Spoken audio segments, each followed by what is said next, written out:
Asia പസഫിക്കിലെയും യൂറോപ്പിലെയും സർവകലാശാലകളുമായി academic സഹകരണത്തിനൊരുങ്ങുന്ന സംസ്ഥാനം കേരളം.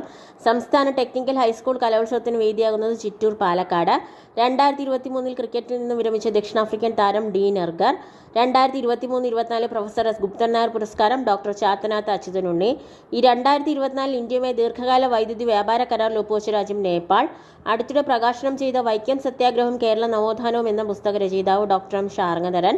മഹാകവി കുമാരനാശാന്റെ 100ാം ചരമ വാർഷികത്തോടനുബന്ധിച്ച് കേരളത്തിലെ തിയേറ്ററുകളിൽ പ്രദർശിപ്പിക്കാനൊരുങ്ങുന്ന സിനിമ ഗ്രാമവൃക്ഷത്തിലെ കുയിൽ. നാവികസേനയുടെ ഉപമേധാവി vice admiral Dinesh K Tripathi.